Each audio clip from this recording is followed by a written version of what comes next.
News from Ukraine and Russia.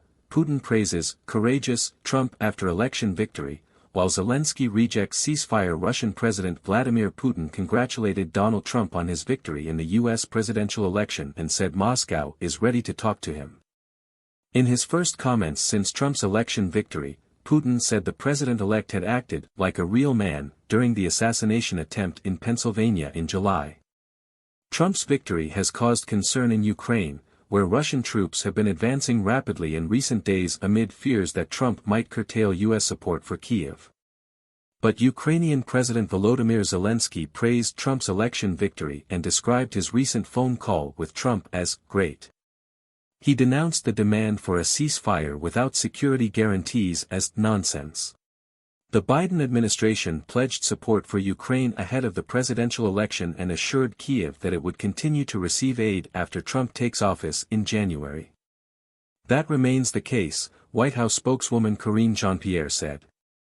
We will increase supplies and deliver them to Ukraine. Meanwhile, Russian drone attacks in Odesa and Kharkiv early this morning killed at least one person and injured 34. Polish prosecutors said Russian intelligence was likely behind a series of packages that exploded at courier warehouses across Europe. Western officials have previously said Russia was trying to destabilize Ukraine's allies through sabotage. Explosions at courier warehouses in Britain, Germany and Poland in July led officials to warn that they could cause serious incidents by triggering aircraft explosions. Security officials said the packages were part of a plot aimed at ultimately causing explosions on cargo flights bound for the United States and Canada. The evidence collected in the case indicates that the discussed acts of sabotage were most likely inspired by Russian intelligence, Polish prosecutors said in a statement. Polish authorities are searching for 2 Russians and have arrested 4 Ukrainians as part of the investigation. Polish prosecutors said in October they had arrested 4 people in connection with the parcel and were searching for 2 more, but did not disclose the nationalities of the defendants. Active operations are being carried out to identify the remaining individuals linked to the above-mentioned international group, the statement said. These measures are being implemented in cooperation with law enforcement authorities of other EU countries. President Vladimir Putin is ready to discuss Ukraine with President Donald Trump, but the Kremlin said that does not mean it is ready to change Moscow's demands.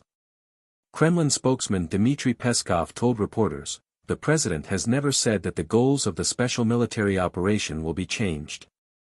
On the contrary, he has repeatedly said that they will remain the same. There has been no talk of any changes here, since all this affects the security interests of our country, and the security interests of Russians living there. When Putin laid out the conditions for ending the war in June, he insisted that Ukraine must abandon its NATO ambitions and withdraw all its troops from all the territory of the 4 annexed areas claimed by Russia, which Kyiv and many of its allies also insist is a surrender to Moscow.